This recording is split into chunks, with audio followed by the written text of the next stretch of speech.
Good morning, everyone. Thank you for joining us. This is the Maricopa County Branch NAACP membership meeting, our annual membership meeting.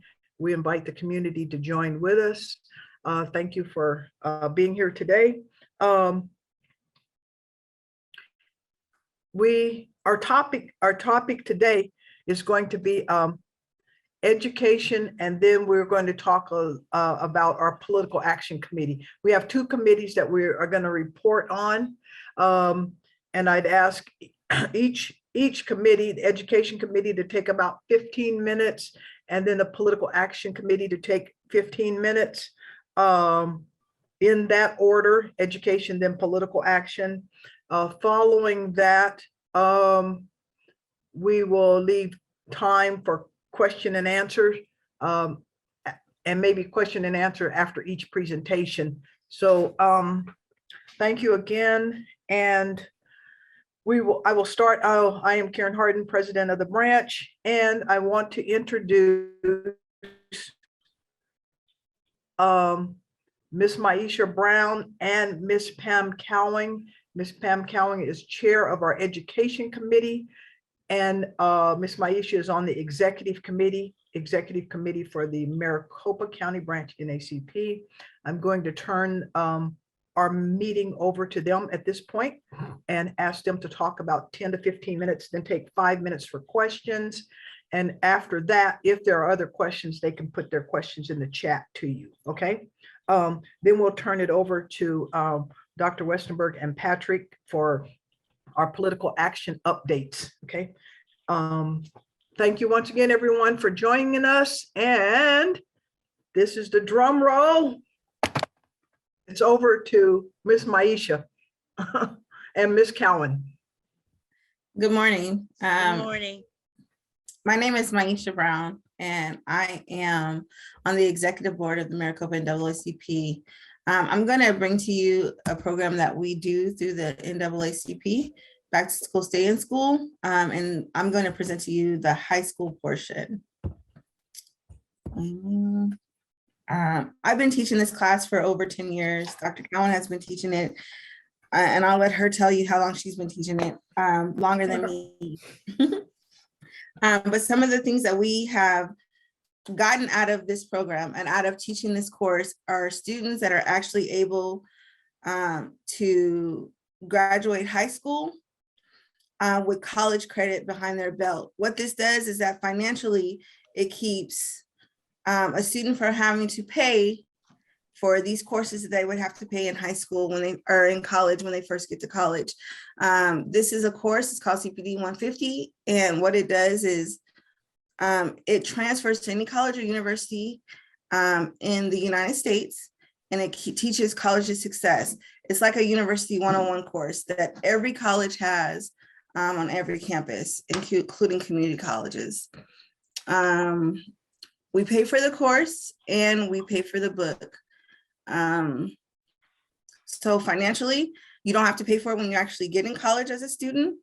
And it also helps with time as far as college goes. It usually takes a college student 5 years to graduate from college. What we've noticed is that when you start in high school, it knocks off a semester, sometimes a year, sometimes depending on when you start, it knocks off more than that. And that will knock off financially and might knock off the time as well. The college course I teach is called Strategies for College Success. The course focuses on students' personal growth, study skills, and education and career planning. Some of the things that we actually teach in the course are time management, note-taking skills, test-taking skills, how to write essays, how to communicate by doing presentations. Some of the other things that I know that the course teaches is reading, how to speed read, how to read and actually attain what you're reading, and also memory skills, how to memorize things and remember what you've studied. The NAACP course is geared towards African-American population. We start the course on May 31st. It's a 2-hour-a-day commitment for 4 to 5 days a week, depending on how fast or how slow you actually do the work. We meet 1 day a week via Zoom, where we actually do instruction and get your assignments for the rest of the week. The rest of the week is online through correspondence on Canvas. This is the actual flyer for the course.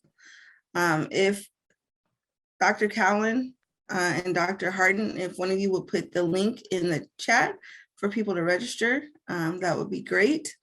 We were sponsored by several people in the community. And this is the registration link here if anyone would like to copy and paste it to register their students. We take high school students, primarily 10th, 11th, and 12th graders. And these are students that are going into the 10th grade and students going into the 11th grade and students going into their senior year in high school. Depending on the high school student will also take 9th graders. So the reason why we do this, there's a reason why we decided years ago that we would do programs like this for our kids. And when I say our kids, I'm talking about the African-American population. Some of the statistics that we've come across are kids actually graduating from high school that are African-Americans, kids that are actually going to college that are African-Americans, kids that stay in college and graduate from college. And what we have found when we study the statistics is that we as African-Americans are at the bottom. And we're not the very bottom, but we're close to it. We are almost neck and neck with the American Indian population, while the white and Asian population are 64 and 74% graduating college. We are 40%. The Hispanic population is also 54. So we are doing this so that we can get our kids motivated and pushing them to actually not only go to college, but graduate from college. And one of the biggest barriers that we found when we did our research was finances. So that's why we are doing what we do. And that's how it helps our kids in actually being successful in the world today. The timeline for this actual program is that you sign up through the link and the link on the flyer and the link that's also put in the chat. An email will be sent to the parent or the student or both to register for the college that we are teaching the course in, which is the Maricopa Community Colleges. After that, another email will be sent to you for an orientation for the course, and there we'll explain the logistics of the course and also get you signed up to actually register for the course itself. Once that's done, the student will be placed in the course by the counseling department in Maricopa Community Colleges. And for further correspondence will come from the program and the instructor.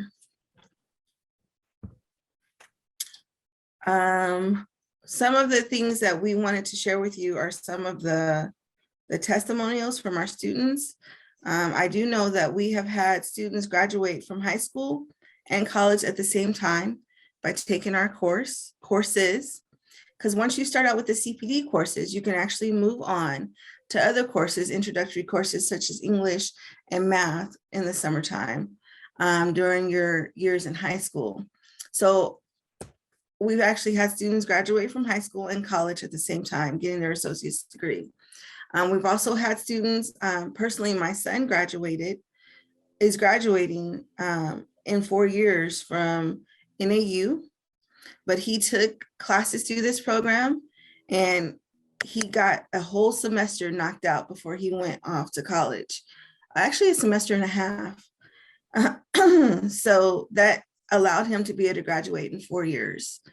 So those are some of the testimonials I know. I'm not sure if Dr. Cowan would like to present anything as far as testimonials go and any other thing that I missed in this presentation.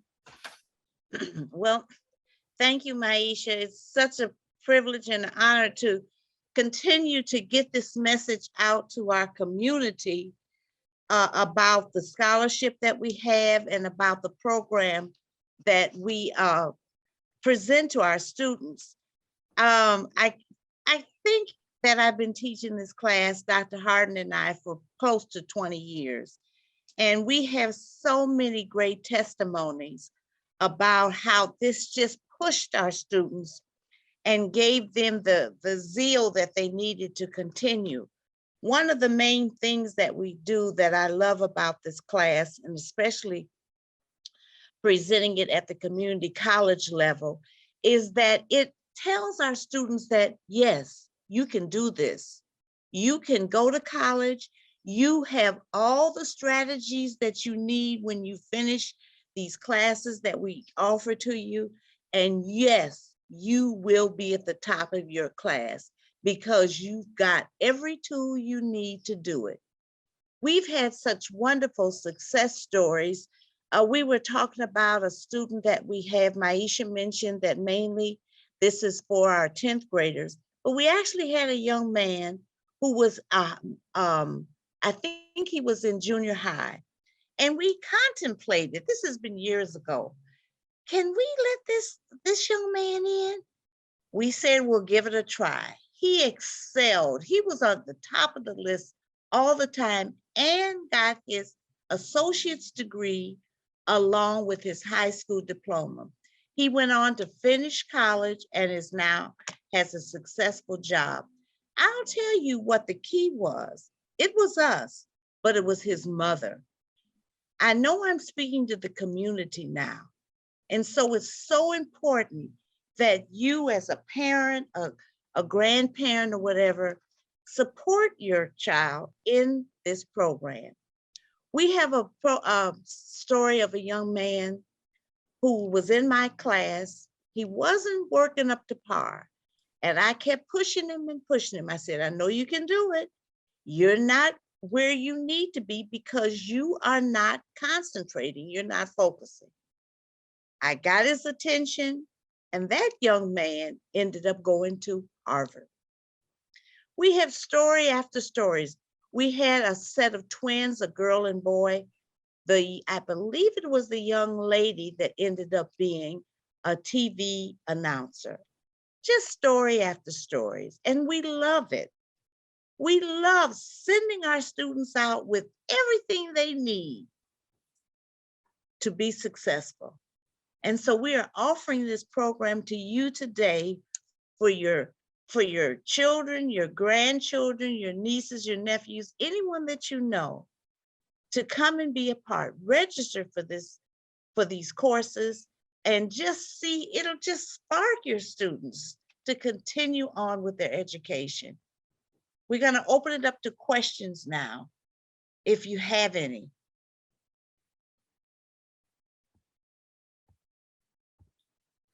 While we're waiting on someone to give us a question, I do want to note that the reason that we are doing this online is because we don't want transportation to be a barrier for our kids. That has been a barrier in the past for our high school students. So we decided, hey, we're going to cut out that barrier and just do it online. And with the technology used today, we feel like that has been effective for the past year or so. Yes, we had students, Maisha, I don't know if you recall, that came in from Buckeye. They would make the effort and come in from Buckeye. They got a carpool together and the mothers traded off on bringing the students in. Just wonderful stories. We have stories of students that come from Maricopa. They would come in and they've graduated now. It's just so rewarding. But you know what? The effort has to be there. The effort on the students and the efforts on the adults that are supporting them. It's so important. We just got to keep moving, keep pushing, and see the positive results. Do we have any questions yet? Maisha, do you see anything yet? I do. Ashley she has her hand up. Okay. Go ahead, Ashley. Hello, afternoon. It's still morning. Good morning, everybody. I wanted to ask a question in reference to the like the parent engagement, because you've made a very good point that parent engagement is definitely important. How do you guys plan to market to the parents to encourage, or to get them more involved and engaged with the program, so that we are pushing for a successful outcome for each student? So I can say the reason that we are sharing it now is because we know that there are parents who are in the community, grandparents, aunts, uncles, and who will see this. We also have flyers that we have been dispersing in the community. And we're hoping that the children that we connect with and we give the information to are also sharing it with their parents. Once we get registrations in, we will actually reach out to parents and invite them to an orientation. Dr. Harden, do you want to add to that? I think good remarks. The question is like, how do we get parents interested? And well, I think number one, let me say that we want to reach out to first generation students and low income students who don't have the opportunity, that don't have the parental support. And it's important. How are we going to reach the parents? We're going to reach them by what we're doing right now. It's incumbent upon us. Everybody's heard that slogan, each one, reach one. And I think that's because most minority communities, I think there's research been done that says that minority communities communicate person to person. We put the information out on social media. We put it up on our website, but most minority groups, and I maybe specifically African Americans, communicate mainly word by word. So that's the most powerful way for us to get this word out to the parents. And it's like a comprehensive program. It's not just one class. We start out with the class that's called Strategies for College Success. And then once they take that class, the student learns techniques, how to be successful in a classroom. And they can transfer those same techniques back to high school to help them be successful. I just want to add to what Ms. Cowan and Ms. Maisha have said. It's like, why are we doing this? Well, number one, because the national NAACP has a focus on education. The premise is that through education, maybe through education, you can get better employment, you have better health coverage, you have a better quality of life, and maybe that helps with some of the underlying disparities that minorities experience.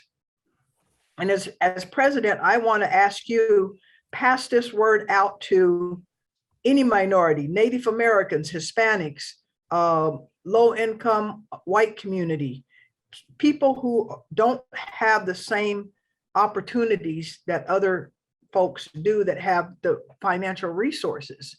The fundamental class, Ms. Maisha said, is Strategies for College Success. I'm just going to give you a quick tip. Why is this important? Because they also learn how to get scholarships through the class. We give them information how to get scholarships. Why do you want them to get scholarships? We want them to get scholarships so that they don't take out student loans, right? Why do we not want them to take out student loans? Because national statistics show that I believe African Americans and other minorities have the highest amount of student loan debt. And student loan debt is one of the major reasons why folks suffer economically, and definitely it is a barrier to home ownership. All of these things kind of interconnect, right? And one statistic we'll talk about the importance of home ownership, how that home ownership translates to economic prosperity for folks. We know everybody on the call, you guys know that African Americans suffer income inequality.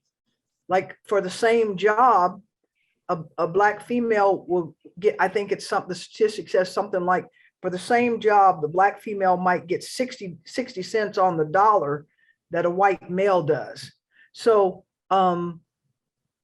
education, we see, is important as a foundation.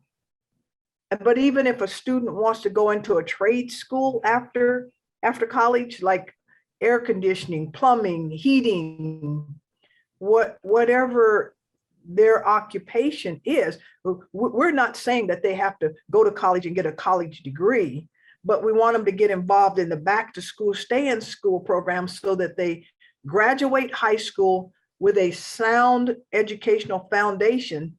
Because when that guy comes, when the electrician comes to fix my electrical problems, I want that technician to know math and electricity and all of that stuff par excellence.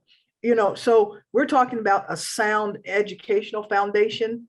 And I'm talking too much, so I'm going to say one more last thing and then turn it back over to Miss Maisha.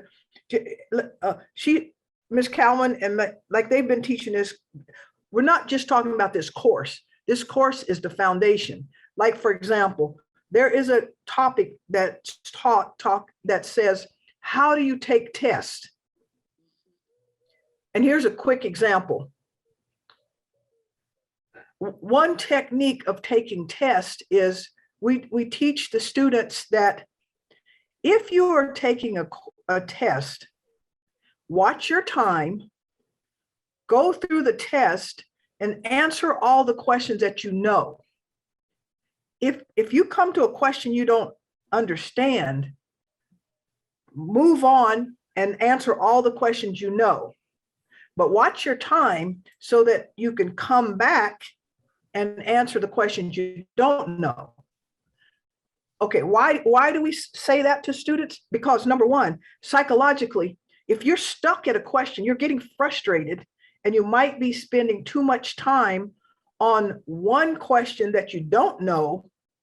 Whereas if you move on through the test, you'll stay relaxed, and you might answer 5 or 6 questions that you know very easily.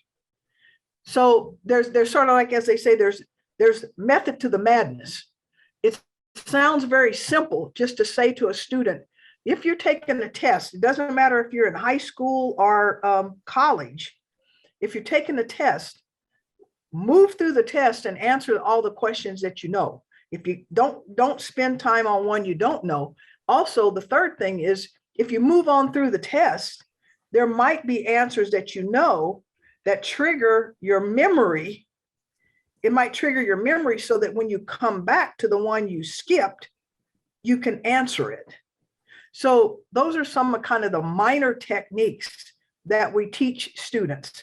One last example is like, we call them iMessages, helping students understand that if there's something that they don't agree with their teacher, you go up to your teacher and you say, I don't understand why you graded me down on this question.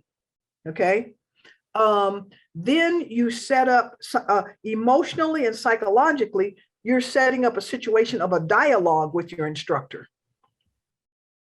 As opposed to, and this emotional intelligence, as well as if you go up to that teacher and you say, you graded me wrong, well, then what you're doing is you're setting up an oppositional situation, and you're putting your teacher on a defense. And then the teacher is going to be more locked into looking for mistakes rather than helping you understand what you need to do in order to improve. So why are we talking about this back to school, stay in school program? Because statistics bear out that low income kids are not graduating at the same level as as people, with more money, and the ethnic group disparity is there. So we want more ethnic minorities graduating and being prepared for the future workforce. And once the people register, back to how do we get the information out to parents? You have to encourage the parents to sign up. The link is in the chat, because then we will be having different Zoom meetings to give this same kind of information to parents, so that the parents can also motivate their child to get involved. So are there other questions? Anybody else have other questions, Ms. Maisha? You guys see any other questions anywhere? It was only the two chats. It was only the two in the chat box. So we will be giving the presentation to parents, but step one is trying to get them to register so that we have their contact information, so that we can give them all the details of the program.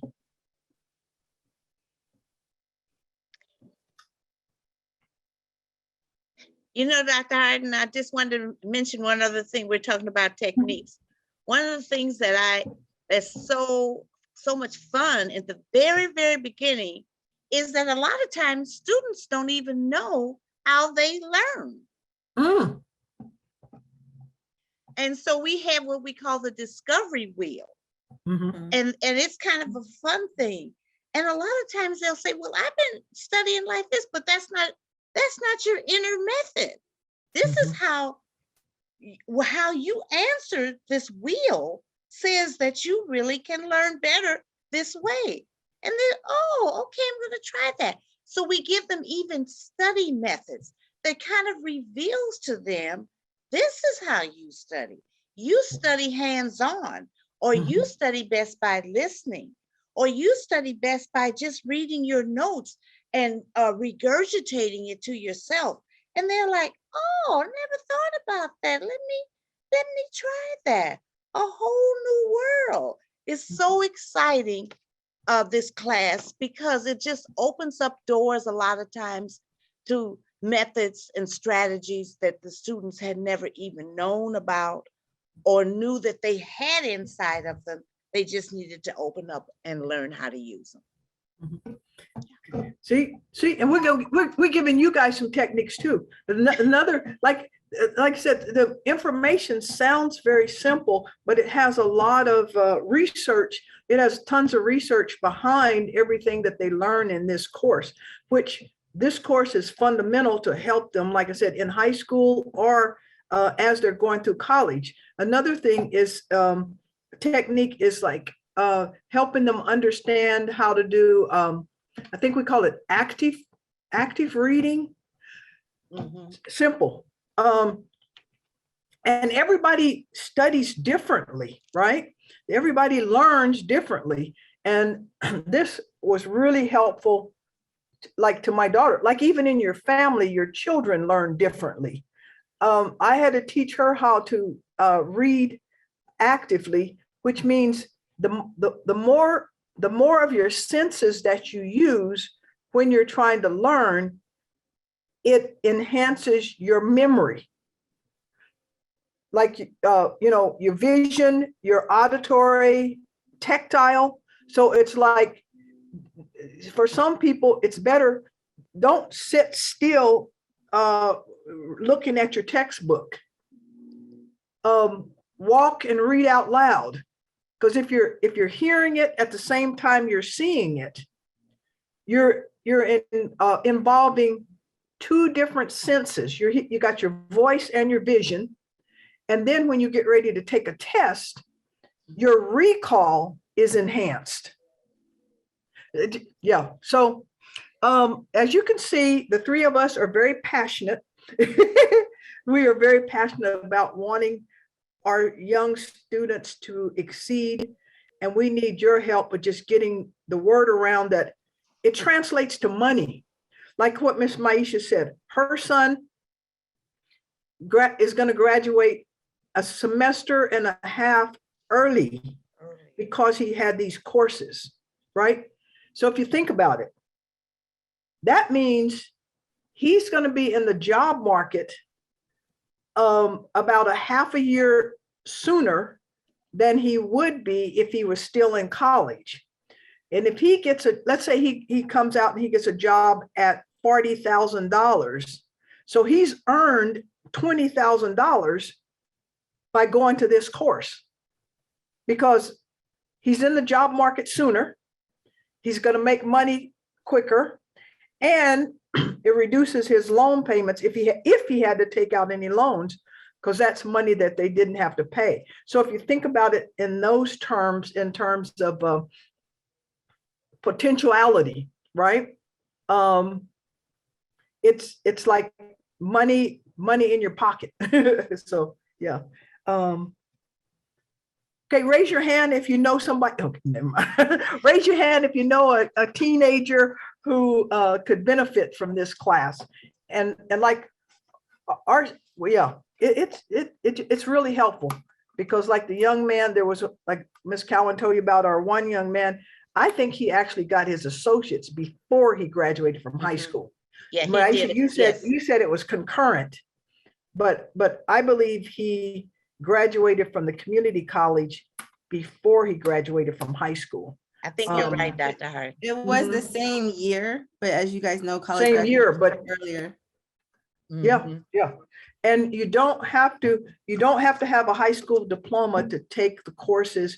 And once you get through our first class, we will measure, are you ready for your English, your math, your psychology? These are the fundamental classes that the students are going to have to take regardless of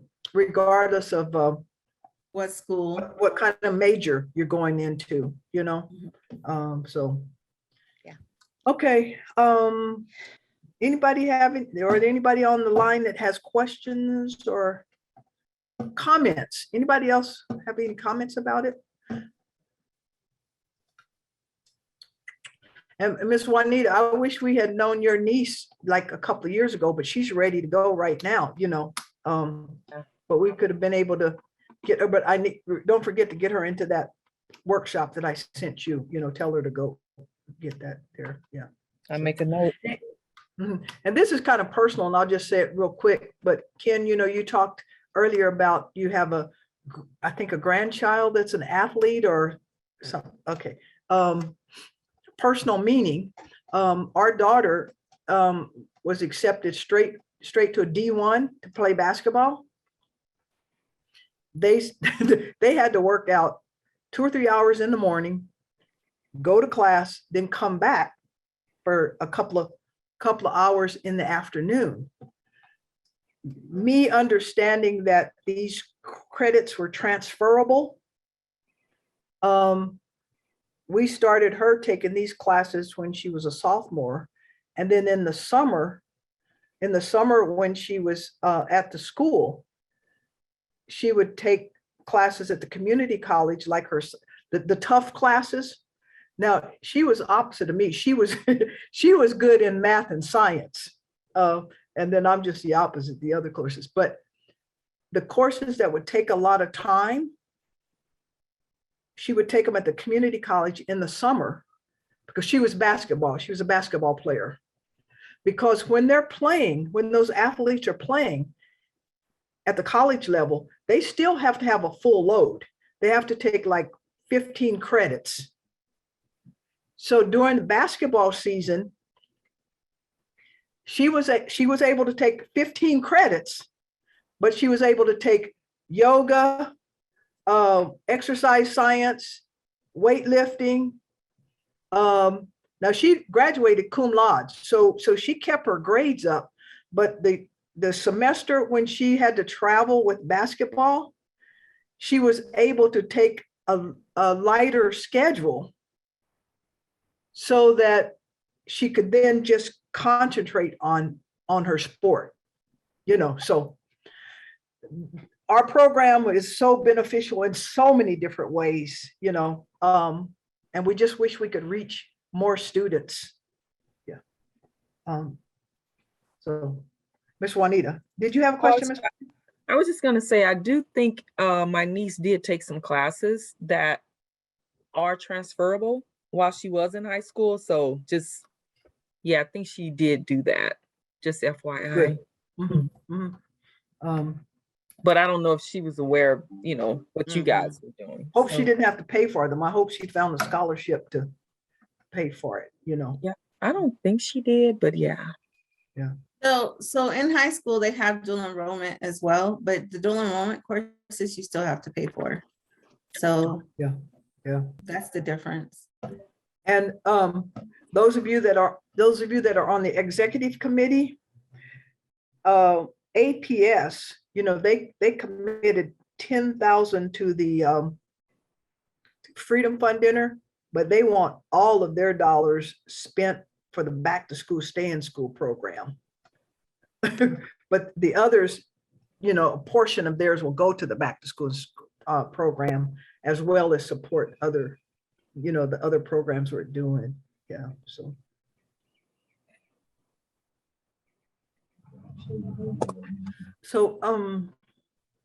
if we don't have any other questions, Patrick, do you want to talk about, we'll segue to our political action committee. One of the other standing committees from the national NAACP is our political action committee. And I know our chair is traveling today, and Patrick is like our co-chair for our political action committee. Thank you, Ms. Calvin and Ms. Maisha. Those of you that have any other questions, please email us or get folks to sign up. Patrick. Good afternoon, everybody. Life at the legislature is actually pretty quiet right now. Doesn't mean that's a great thing, but it just means that we're probably getting closer to the end of the session.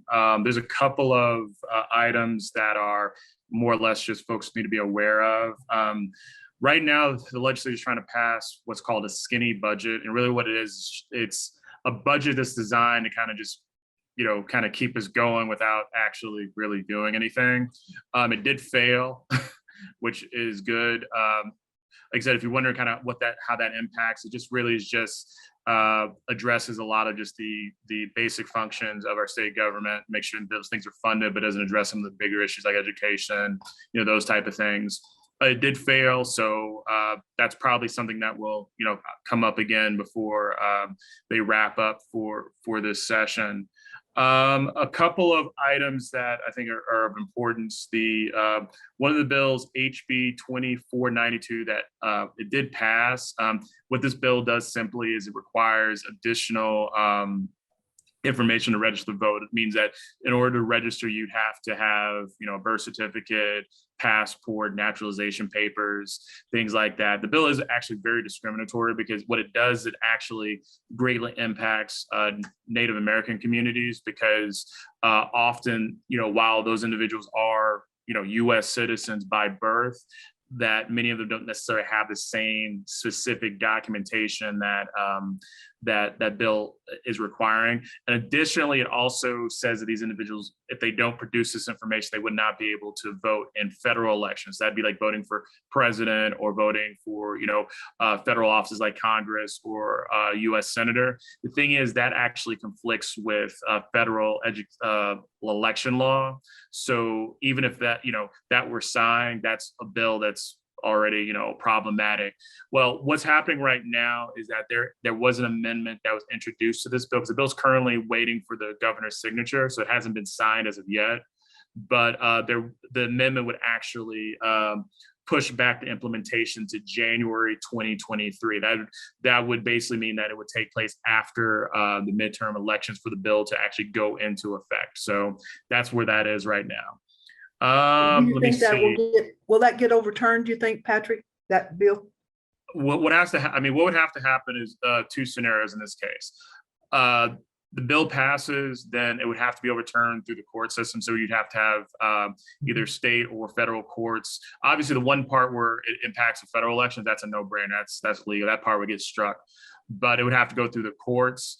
If the likelihood the bill doesn't get signed by the governor and there was a new governor elected, there might be some wiggle room there depending on, who that individual is. But ultimately, if it gets signed, it would go into effect until, it wouldn't affect this upcoming election. It would affect the 2024 election. Okay. Assuming it doesn't, it's not overturned in some way, shape, or form. Okay. So the other item is HB 2236, and this is a bill that prohibits automatic voter registration. Now, here's the thing: is we don't actually have that as an option in Arizona. It's kind of one of those preemptive, it's those solutions looking for a problem type of thing. If that's how it goes. Obviously, this is really kind of a preemptive bill that, because that's something that folks have been asking for, is this automatic voter registration. This would be things that upon turning 18, you're already registered to vote, those type of things. You apply for a driver's license in the state of Arizona, you would automatically be registered to vote and things like that. So that's something that the legislature is attempting to pass to prevent that from happening, even though it's not an option. That legislation does not currently exist. So you're saying that means, like, as soon as somebody applies for a driver's license, they are automatically registered to vote? Is that am I understanding that correctly? Well, let me clarify. That legislation doesn't exist in Arizona. There is no automatic voter registration at this time. What that could look like, and I'm speculating because the bill doesn't, that law doesn't exist, but what it could look like would be something along the lines, like, say, using other states that actually have this. It could be something where you sign up for a driver's license. So let's say you move to a state that offers this. You apply for your driver's license, in that state. Now that you're a resident, you would automatically be registered to vote. Okay. In Arizona, you can, when you get your driver's license, you can opt in to register to vote, but it's not a requirement. You can get a driver's license and then just be done. But there's, but on the system, you can say, oh, I'd also like to register to vote. So you have to actively opt in to register to vote currently. Okay. So, and help me understand, like, the automatic, and maybe you were getting ready to talk about this. Remember, you automatically would get your ballot mailed to you. Now, what do we need to do to make sure that we are still on the mail me my ballots every time there's an election? Yeah, and I'm actually coming to that. So I'm actually going to end with that. So I'll address that. That's the last thing I'm going to talk about. Okay. All right. So I'm going to segue into one of our partner organizations. The branch we partner with, an organization called Progress Arizona, and it's kind of several different organizations that are, about either protecting voting rights, registering individuals to vote, things like that. One of the things that they shared with us is something called the Protect Democracy Project. They're a nonpartisan research organization that is doing work to understand the issues that are apparent when it comes to voter misinformation. And so they are doing a multi-state study. They're going to be focusing on Arizona, Georgia, and Wisconsin. The reason that they are focusing on those three states is that these are states that have experienced significant levels of voter misinformation that targets communities of color. Using some of the history of Arizona just to illustrate this, several election cycles ago, one thing that took place was that the county recorder's office at the time, I want to say this was like 2012, published voter information in Spanish. However, the Spanish information had incorrect dates on it. Mm-hmm. So, so that's kind of one example. Of course, when we fast forward to 2020, 2022, where we see a lot of the misinformation, of course, is through social media and, other strategies to, get bad information out to communities like ours. So what they're asking is that they're trying to get an understanding of like what this looks like kind of on the ground level. So they're asking for participants that would be willing to sit with them and be interviewed to discuss this topic. What I'm going to do once I get through the explanation, I'll drop the link in the chat. Basically, it's like a 30 to 45 minute discussion with them. You would be anonymous because it's a research study. They're not going to, say, oh, Dr. Harden said. You would just, as research studies go, that would just be, a participant, 115 express this. So it's not going to be any identifiers or anything of that nature. One of the benefits is if you are interested in participating, they are going to compensate you for your time. You wouldn't have to go anywhere. They'd be happy to do it over the phone or through Zoom or whatever works to get that information. So what I'll do is I'll drop that in the chat. So if you are interested, or if you know individuals who that might be interested in doing this, you can go ahead and share that information with them. But it's a really valuable thing, because the ultimate what the project is going to do is obviously add some scholarship to this issue, but it'll also help organizations like ours and other organizations that are working to, make sure that people have the right to vote and have good information, providing us with strategies in order to combat misinformation when it comes to that. Mhm. And let me see here. The last thing I want to talk about real quick is what's going on with vote by mail, PEVL, EVL, early voting lists, things of that nature. So one thing that we are recommending is there are a lot of laws that have either not been passed, may be passed, or kind of somewhere in the pipeline that could impact a couple different areas. It could impact the voter registration rolls, meaning that there are a couple of bills that have been circulating. They haven't gone away. They're still being, amended, things of that nature, that could impact things like that could potentially kick you off the voter rolls. This primarily would impact people who are not frequent voters. These are kind of the people who maybe they vote in every presidential election, but they kind of don't vote in the midterms, things of that nature. Or, people who've moved, like maybe you've moved from one address to another, you've done all the stuff you need to do, but sometimes the voter registration stuff hasn't quite caught up. So they think that you still, you don't live, no one lives at your previous address, so they take you off the rolls. So what we're recommending for folks to do is to periodically double check to make sure your voter registration is up to date. We've got an election coming up. The primary elections are coming up in August. And so this is a great, I would say leading up to that election, it would be a good idea just to make sure that, everything's correct, that your address is correct, that, you are still registered to vote, you're an active voter, that you are signed up to get a vote by mail ballot. Reason we're saying that is because of some of this stuff, it's a possibility that people would get, kicked off the rolls unnecessarily or inaccurately. And until there's any kind of legislation or anything else that could potentially address this, which unfortunately would be after the fact, we're recommending that people just be proactive. What I'll do is once I get done talking about all this stuff, I will drop links in the chat that will allow you to go online and just double check that you are an active voter and that you are signed up to receive a mail-in ballot. Two important things, because if you vote by mail, don't assume this is going to magically show up. Just make that, that double check just to make sure that you're good to go. Okay. Any questions? Okay, and then just the last piece of information is the midterms traditionally have low voter turnout, and it's a lot of reasons behind that. It's just people aren't focusing on the big stuff, or they're not really engaged with the process or what have you. However, we want to strongly recommend that folks spread the word. Everybody on this call, y'all vote. You guys are all paying attention. You guys are engaged in the process. But I'm guaranteeing you probably know somebody who is maybe passively engaged, doesn't understand the process, maybe is not really thinking about voting.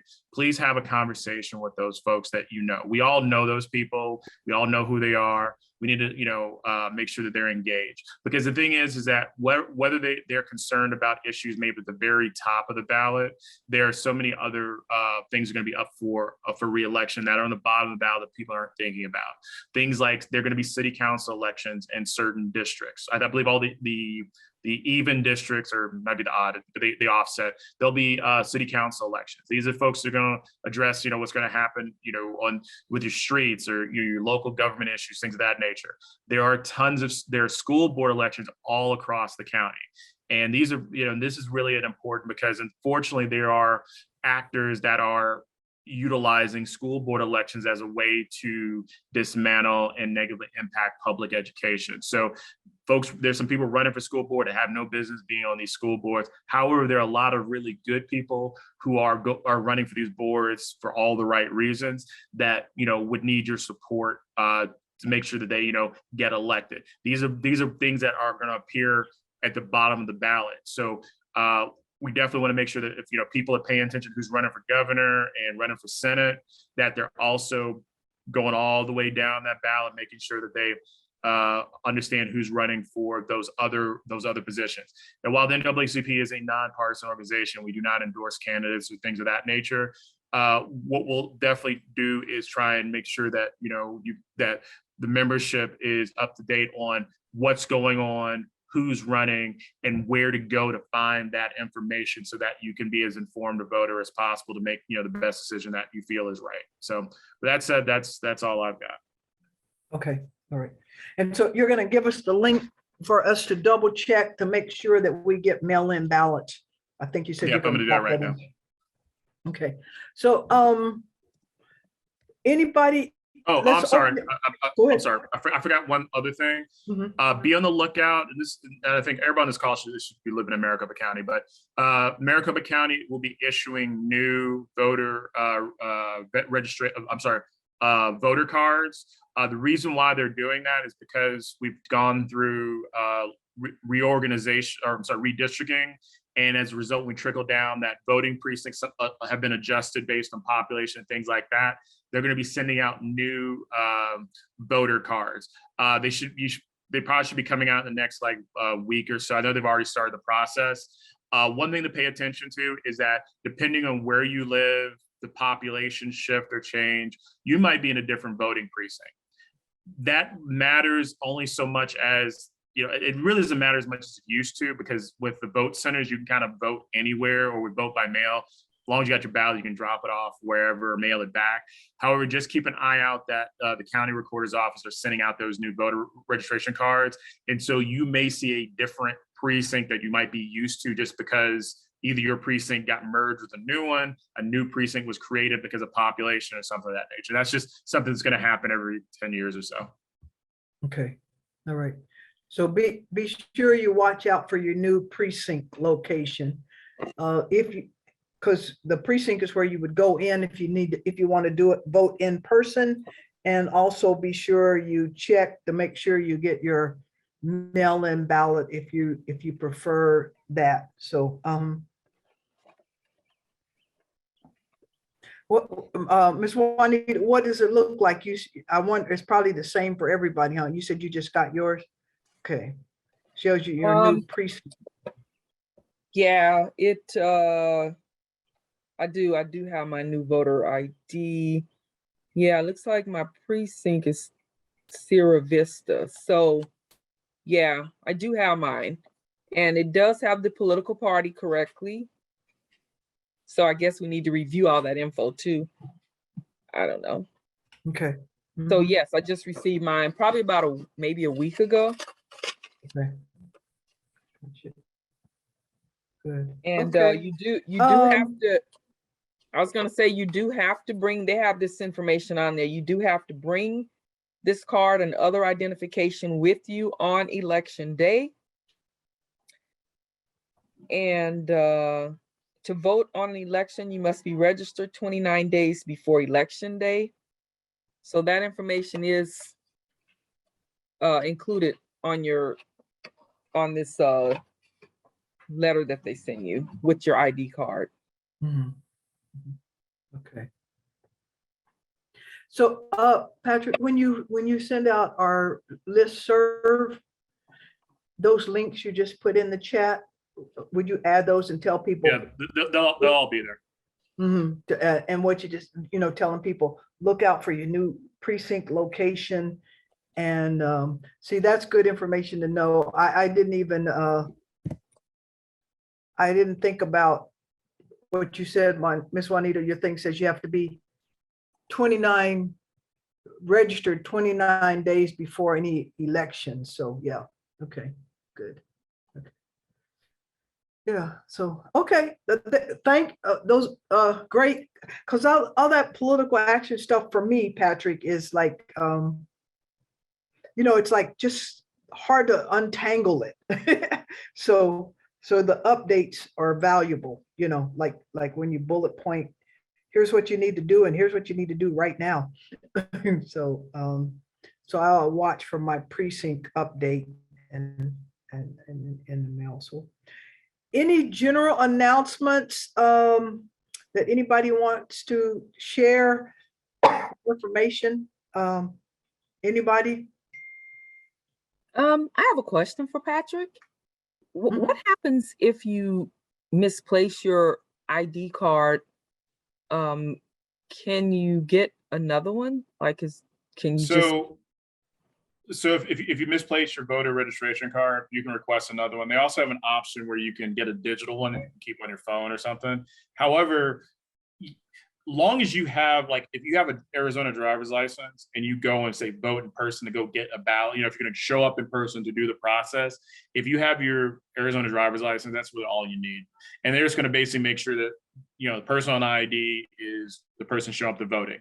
If you are voting by mail, then all you got to do is just mail it back or drop it off the drop box.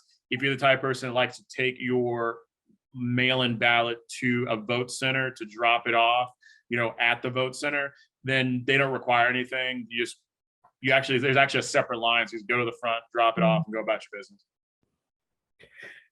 Precinct people that work the precinct, it's too late to sign up for that? No, they are still hiring for poll workers.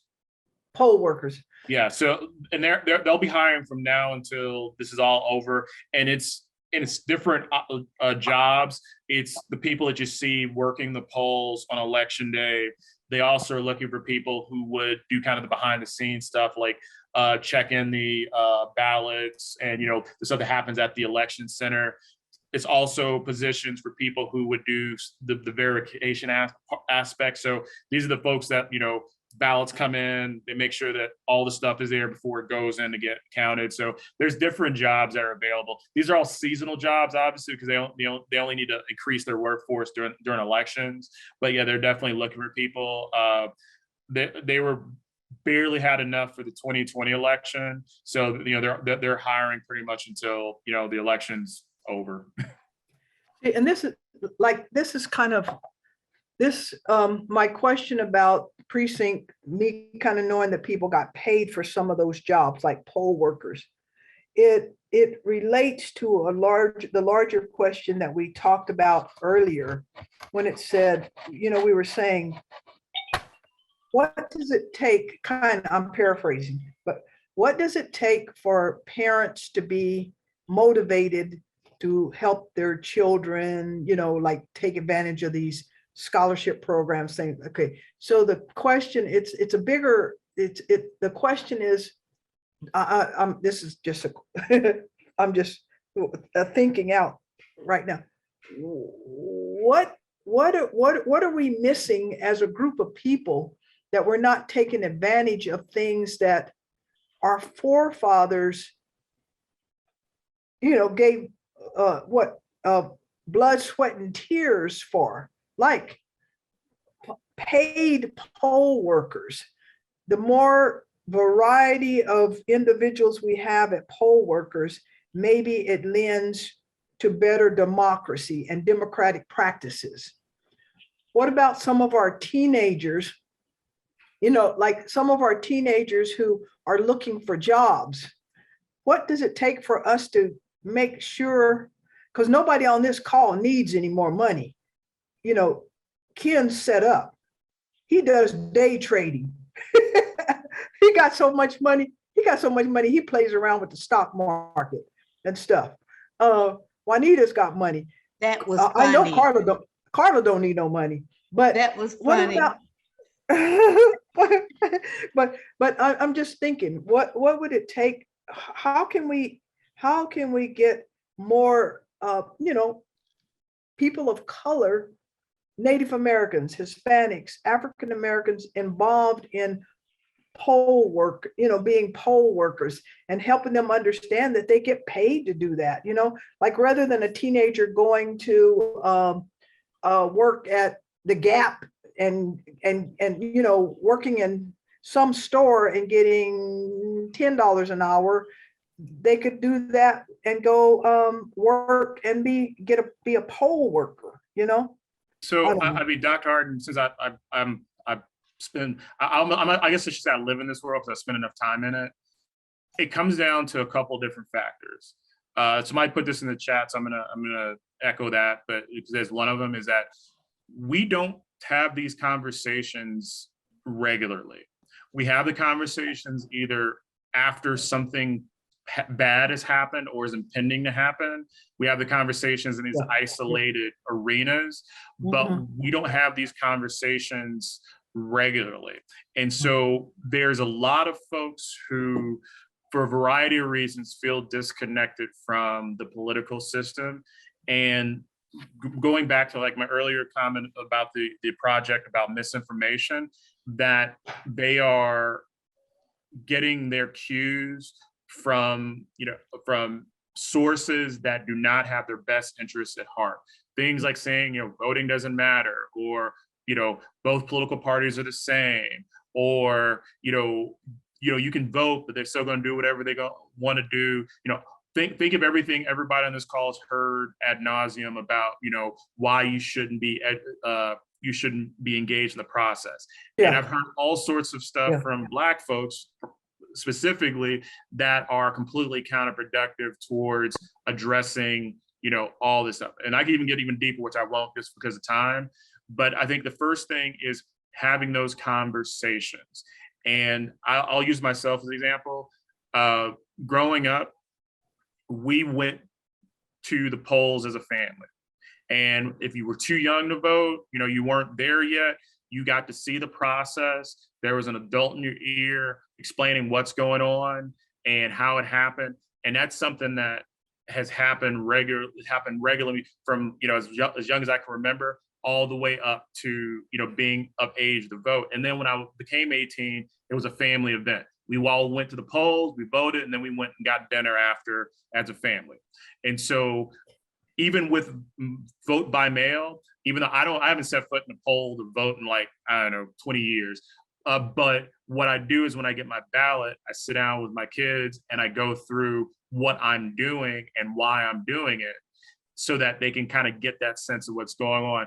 I take them to some events that go on so they can at least be present. They may not necessarily, I know they're not always interested and they're wondering why I'm taking them to some of these things, but it's just setting those seeds. And so I think in a lot of issues, we're not doing that. And why that's important is because there are folks who are involved in this process, who are sponsoring and supporting legislation that is restricting the right to vote and all this type of stuff, who are having those conversations with their kids, who are taking their kids to these events, who are already, having those conversations, and we have to do the same.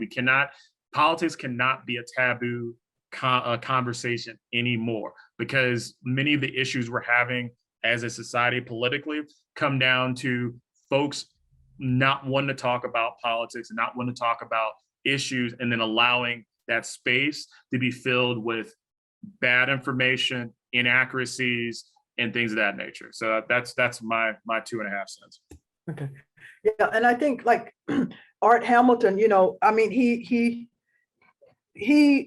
spoke to that, right? When he broke it down and said every single vote counts, and he kind of explained, the slim margin of victory that occurred here locally. And if we could keep emphasizing that kind of information, like you said, is talking to the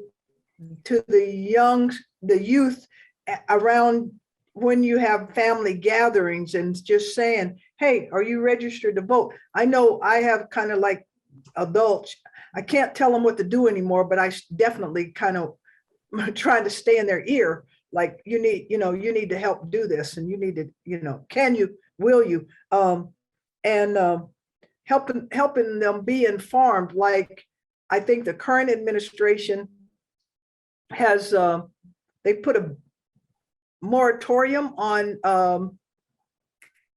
loans, like student loans, right? So it's like helping them understand, like you said, not a particular politician, but who is going to pass legislation or advocate for things that are in your best interest, you know. But yeah, that's a good point of trying to reach out to those who say that their vote doesn't count. Where, yeah, it does count. And Juanita has her hand up, but let me just say this. For those of you who kind of live a data-driven life, when you break down the percentage of voters by ethnicity, so I'm just gonna put it this way, you know, to illustrate my point. African-American voters are now officially, based on the numbers that came out of the census, we're about 7% of the state. Because there was an undercount. Let's be honest, there's an undercount. I would say that number is realistically probably about 10 to 12%. For the foreseeable future, elections will be decided probably by 5 points or fewer. That puts African-American voters in a position to ultimately decide elections when we vote. And another piece of data is that while we are 7%, of the voting population in Arizona, pound for pound, we come out and vote, meaning that the African-American voter turnout in 2020 was about 87%. By comparison, Latino voters were about 68%, and white voters was around like about, I would say 62 to 65%. And this is, of course, was a historic turnout of an election. So whenever people, make the comment, your vote doesn't matter, the next governor of Arizona, whoever that person is going to be, will win their election probably by at most 5 points. At most, there's no scenario where, the next governor of Arizona wins by 20 points or 30 points. It'll probably be between 5 to 6% of the vote is what will be them winning. With the information I just gave you, that tells me that every vote's going to matter. Patrick, why do you think we had such a high vote, that so many of African Americans came out? What was the mentality that pushed us? So one, it was historic engagement to get people to come out and vote. Of course, the NAACP, other organizations were really, really very active in calling people, getting people to vote. Also, I would argue that, that President Trump or former President Trump was a very driving force behind that, because in a lot of the political rhetoric and things like that, it was attacking, communities of color, Black voters, things like that. And I would also argue that a lot of the outrage with things like the death of George Floyd, all that kind of really drove that narrative. The thing is, where the midterms are a different animal is that there's not that necessarily very specific existential threat to democracy. It's there, and that goes into the whole misinformation part, but it's not as where I'm looking for. It's not as visible. Visible, it's exactly. there. It's just as strong. Right. It's as strong or stronger. I would say it's stronger. It's just not as visible, right? Right. You can't, for example, just go down the street and point to one simple thing to say you need to get out and vote. You had people, and that speaks for the whole ballot thing. You have people who registered to vote, they voted, and they voted against Trump, for example, and then they were done. They didn't vote anybody else on the ballot. Those same people are likely not to vote at all, because they just kind of have gone back into they're all the same people, whatever, for a variety of reasons, either because of lack of information or, social, racial privilege, or whatever, the reasons are going to be. And I would say, I'd also argue that the drive to get people out to vote is not as strong as it was in the presidential election. A lot of the organizations who are doing the work are still doing the work, and they're working overtime to make sure people try to vote, but they're not getting the same level of just general participation. Well, actually, publication of their efforts as they were in 2020. Okay, good. Okay. So, Juanita had a question. I just wanted to say one thing. We have, and I'm not sure of the exact number, but we have over 300 members in our branch. And I don't know, it discourages me to see only a few of us at our community meetings, membership community meetings. And is there any way we can somehow, I don't know how we can reach these individuals that even if they aren't members, but they are on our listserv. Is there any special letter or something we can put together, and I know it's costly, it will cost money to mail this information, because I don't think they're reading their emails, or they just don't open them, whatever the case may be. But how can we get more people to listen in on our community meetings? I have a friend in California, and I don't know how they get people to listen in, but I know they have quite a few people that attend their community meetings. So I'm just trying to figure out, how can we do that? My first thought would be,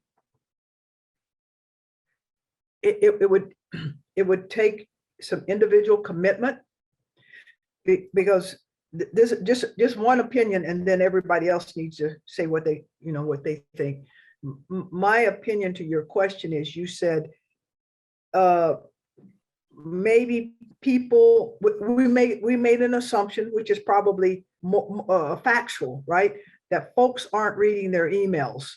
And I would say that my suggestion would be that we take that membership list, divide it by the 19 members who are on the executive committee, if we wanted to do it.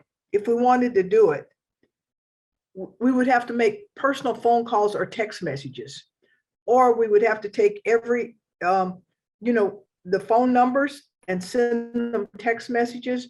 Because to me, your answer was in your comment. It's not a mailer, because if they're not reading their email, they're probably not going to read their mailing either. It seems like, my opinion is that we are relational people. So it's either got to be a personal text message, hi, this is Karen. Don't forget, join us at our next community meeting.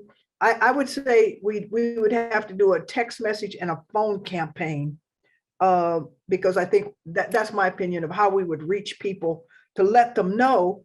And also, I'm always trying to tell people, like if they call into the office, I'm reminding them, check your spam mail, because our weekly notices, I don't take it for granted that they automatically watch the weekly notices. And we found a couple of people, we're not bugging Patrick, and he's like, oh yeah, well, that person, they self unsubscribed, Right. I don't know how, that's a good question to everybody. How do we get them to join our meeting? So Can I'll throw in I some say- data. I'll throw in some data here, just since you brought up the thing about the email. We currently have we have 538 recipients of our email. We have an open rate of about 31%, which that sounds low, but in the email world, that's actually pretty high. Where I think where things get kind of, how people are really engaging, we only have what's called 4.8% clicks per unique open. So what that means is that someone's getting our email, they're either just looking at it and then moving on with their life, but only about 5% of the people who get our emails are interacting. That means that they're either clicking to read more, or they're following the links of whatever we're offering, or are actively engaging with the content in the email. Okay. Thank you for those stats, Patrick. But I think, and I probably should have made this clearer, that I don't think they really know, and maybe they don't care, I don't know, but they don't really know what we discuss. Like, you bring up a lot of the what's going on with the politics. Maisha was just here speaking about, the program. We have a lot of things that we offer, and sometime, and that's why I was thinking, if we had something like a letter that maybe listed all of these specific things that we do engage in during this time, maybe it would catch their eye. Maybe instead of just asking them to join, and they really don't, if they had a clue or where they can see that this can help one of my family members, whatever it may be, getting their record clear, their arrest record, whatever you want to call it. So if we had maybe a list of things that we actually discuss and people actually saw those, would that help them to say, hey, maybe I should join? I have kids or grandkids that they can actually, I guess, benefit from whatever program that's being offered at no cost to them. Somehow we need to reach out to people, and I don't know the answer. I'm just kind of throwing some things out there.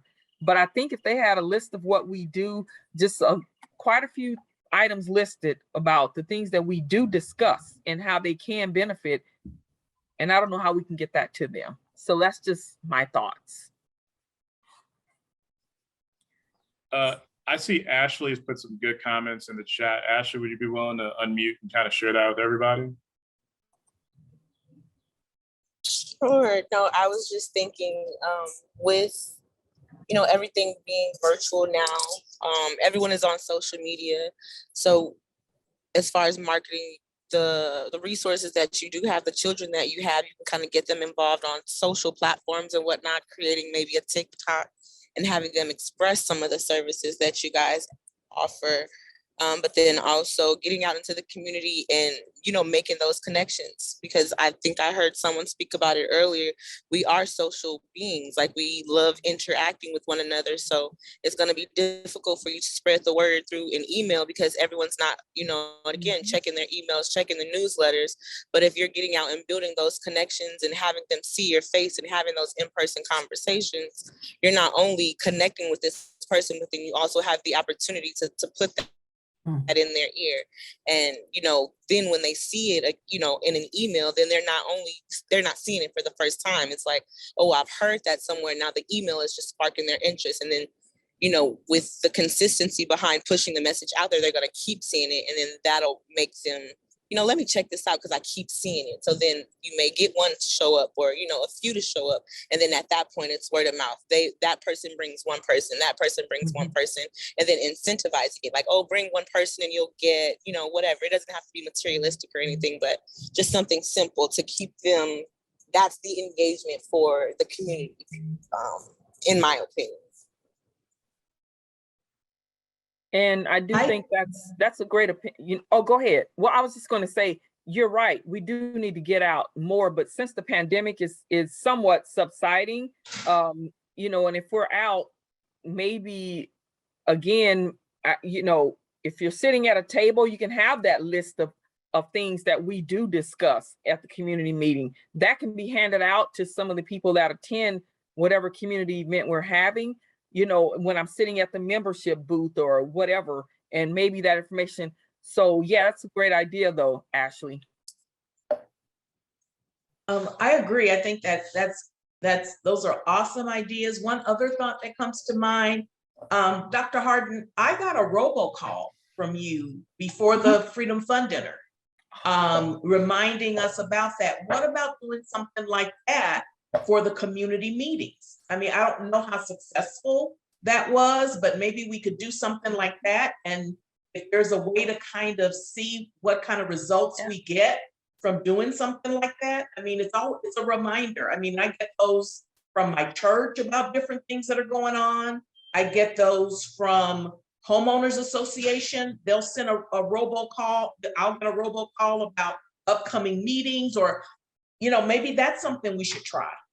Okay, you know what? Hadn't even thought about the robocall. See, Right. that's why I like work, being a participant with all you smart folks. I was so singularly focused on the Freedom Fund dinner, didn't even think about it for this. So maybe that's what we can do next time is, and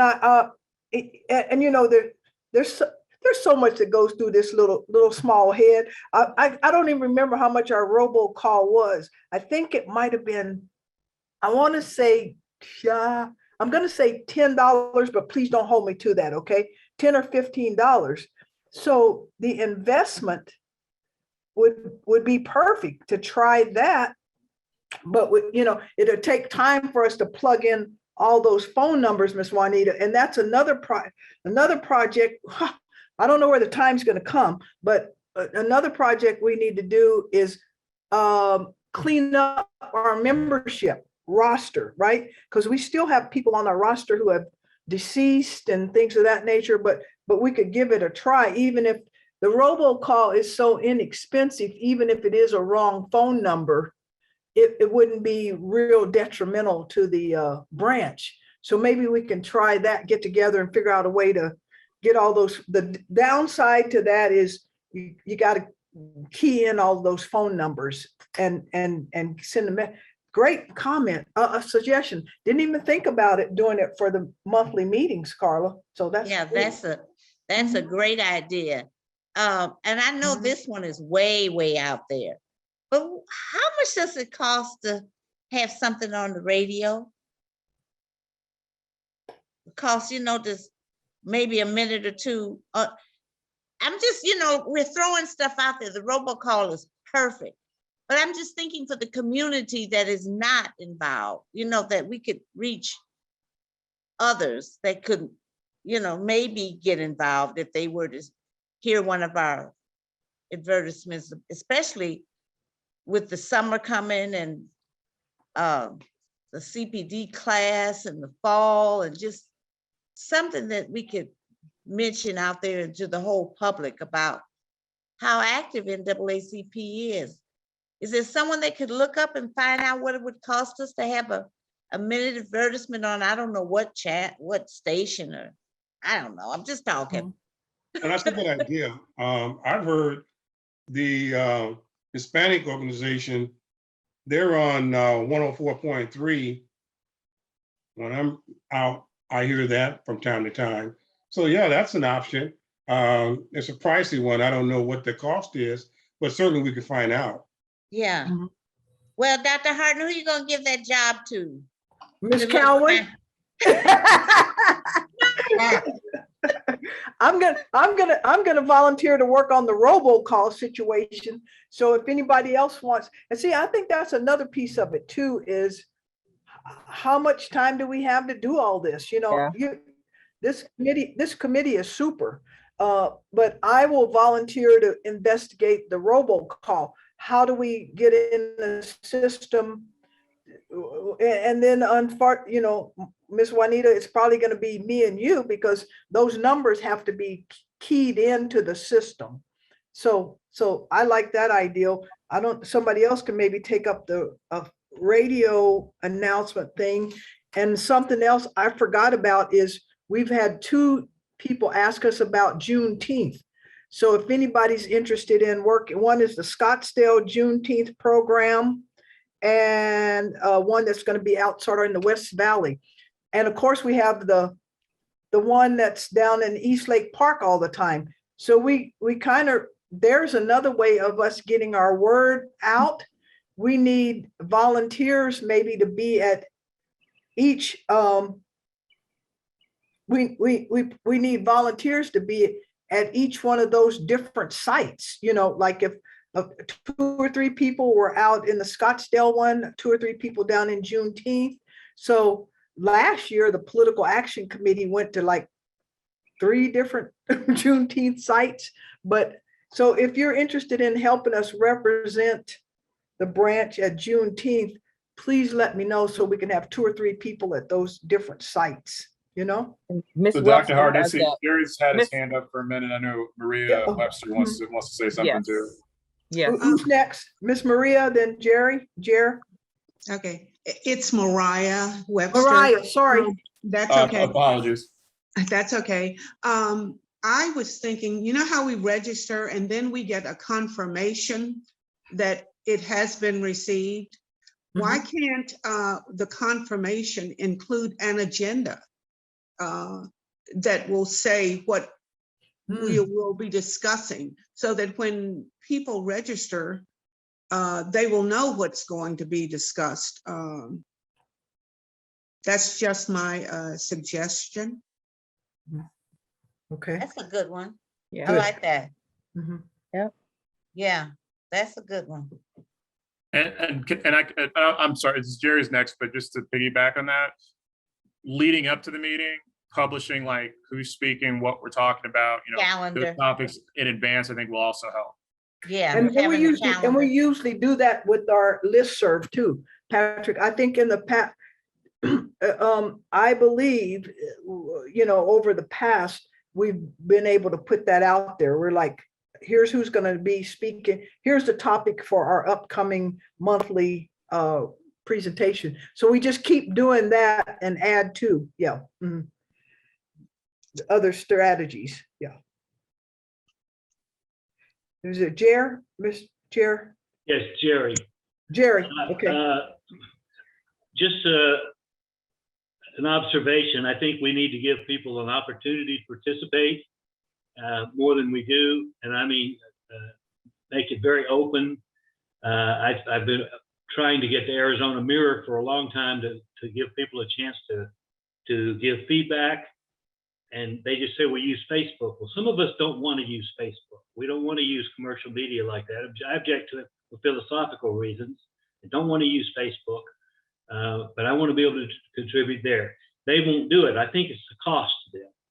But here, I don't know what the barriers would be, but there must be some way to let people be involved who are not officers already or have some other position. Just let people have an opportunity to participate. There should be an open discussion, or at the beginning of the meeting, or at the middle of the meeting, or at the end of the meeting, where people are encouraged to participate. It doesn't have to be a formal presentation. The people want to have some input, and they want to be able to ask questions. Very often in these meetings, I don't get a chance to ask my questions. I raise my hand, nobody recognizes. Patrick does, but he's a professional teacher. You shouldn't have to be a professional teacher to learn to recognize these clues. So raise your hand, it doesn't get recognized, or there's no time allotted for it. I don't take it personally, and I don't think anybody else does either, but there needs to be an opportunity to give people a chance to contribute. And then they get involved and they get engaged, and they'll buy into it. I've been involved in a lot of other organizations over the years, in some cases board member and officers, and we've had a lot of success in getting people engaged by doing little things like this. But it takes time. You can't try it once and say, well, we tried it, didn't work. It takes a little bit of time to get people used to it, and they realize that they're going to have an opportunity to engage and make them feel welcome. Mhm. Okay, so at the end of each community meeting, leave at least 10 minutes for anybody who has comments or questions or things of that nature. Is that what, am I interpreting that correct, Jerry? That would be a start. Okay. But I think that during the meeting too, people should be able to ask questions or make comments as they want to. And for example, today I couldn't get the chat to work. So sometimes the technology doesn't work like it's supposed to, and that's the world we live in. Okay. But I'm just pointing, and I'm not being critical of anybody here. I'm just saying that we need to bring people. If we want to bring people in, you got to give them a reason to come in, and they want to feel invited. They want to feel heard. They want to feel like people are inviting. They want them there, and we're not like most groups. We don't do a very good job of inviting people in, I don't think. Okay. And just having a formal session at the end, like a caboose, is not necessarily enough. It needs to be a little more integrated than that. Okay. And I think one other thing, just to add on, some good information, Jer. I think one thing to add on, I think what I heard was to give people an opportunity to participate, join into that activity.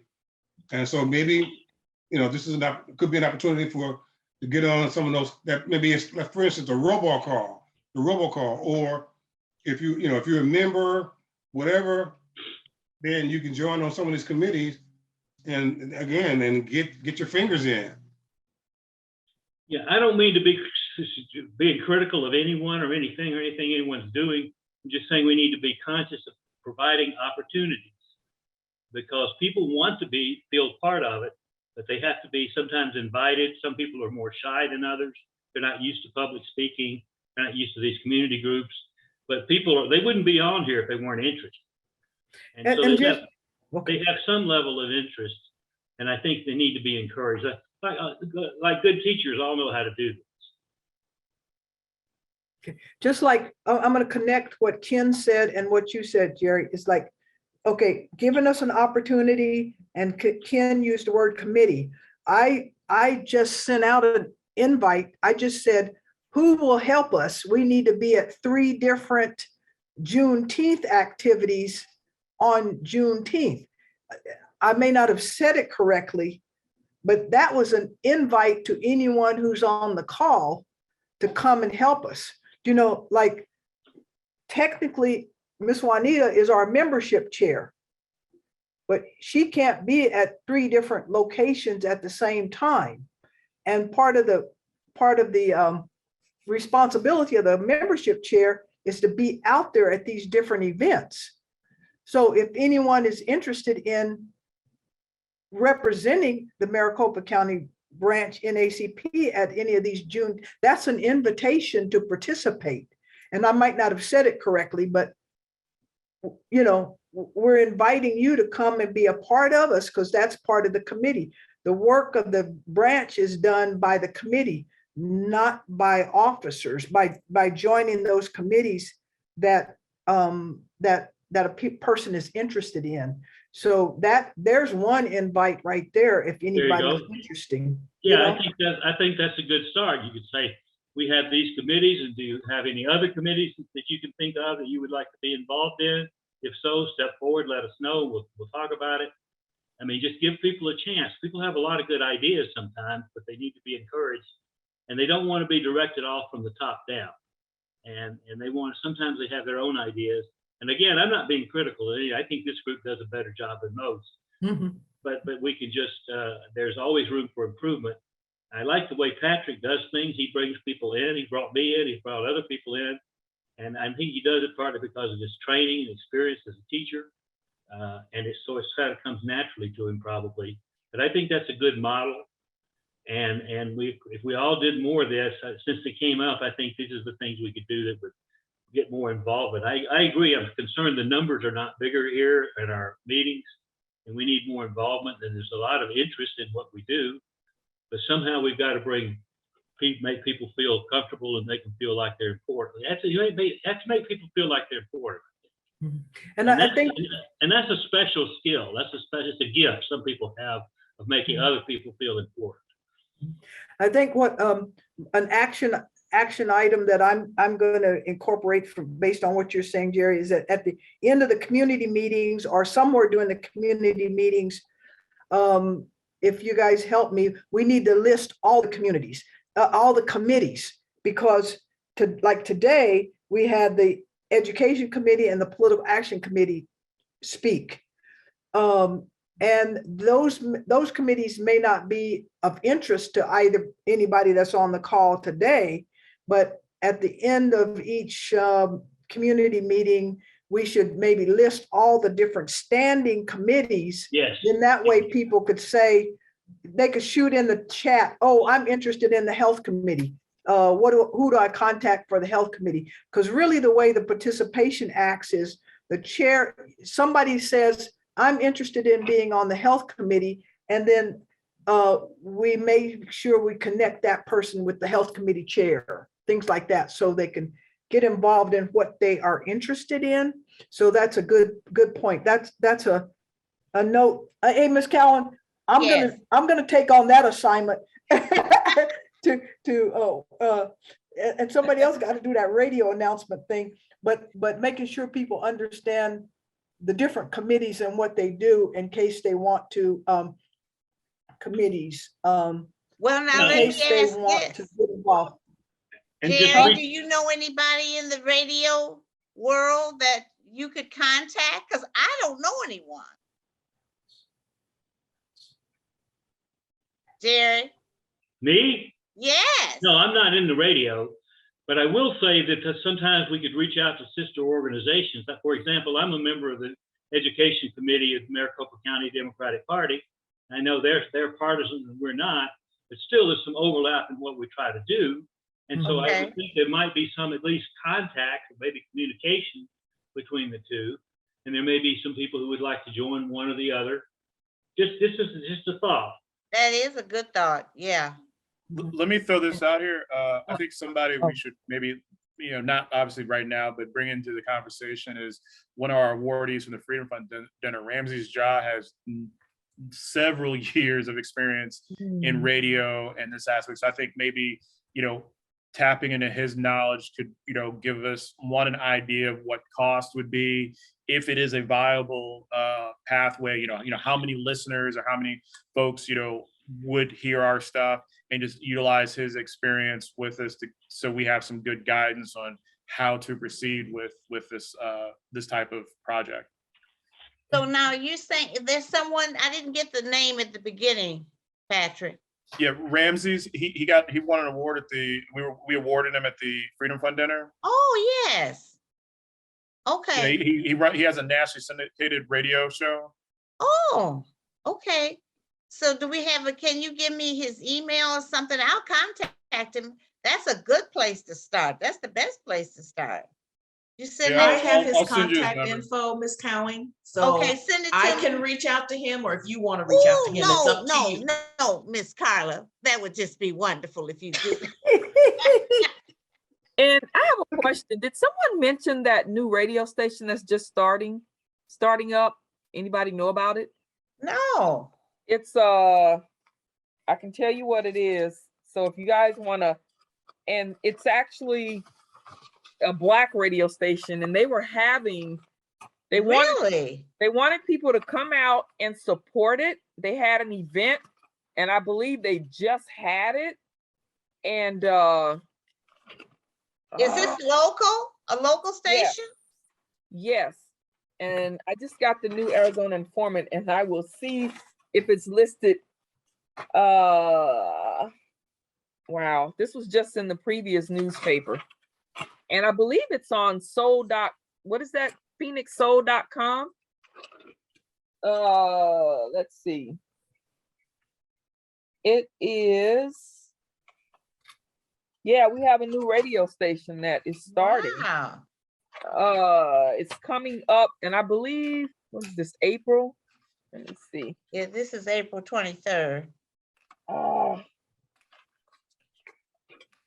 Okay. While you're looking that up, Miss Juanita, and you can put it in the chat or send it directly to Miss Cowan if you can. I'm gonna say thank you very much. And don't forget, we're back at 11:30, the fourth Saturday of the next month. And Miss Juanita, I'm gonna call you directly next week to follow up with the robocalls and how we get that organized, because I think that's an excellent idea. And if anybody else, I put my email in the chat. If you have other suggestions, just send me an email, and we can work on this project of getting the word out by multiple, because our listserv is excellent. The notices that Patrick puts out, usually it's every Sunday morning when I'm in church. Patrick, don't you go to church on Sunday? Okay, I'm teasing. Yeah. No, the list, I, in my opinion, I'm joking with you, Patrick, but about the time you're doing it, but in my opinion, our listserv is working super well, because I've even had a couple of people contact me and they're copying it. So I guess they say, what is it? The best compliment or flattery is when people copy your work. Yes, yes. I've noticed some other, this branch can brag. I've noticed a couple of other branches that's trying to do it. And they weren't doing it until our branch had been doing it for several months. And even a person in their own company said, hey, I want that for my company. And I'm like, I drug my feet, Patrick, of trying to pass on there, but I was afraid they were going to steal you from us. So that, anyway, getting the word out, our listserv, I think, is working very well. And so let me thank everybody for joining today. And if you have any comments, please just email them so we can follow up on them, okay? And with that, I will say thank you very much and see you next month. Okay. Bye-bye, everyone. Thank you. Bye-bye, everyone.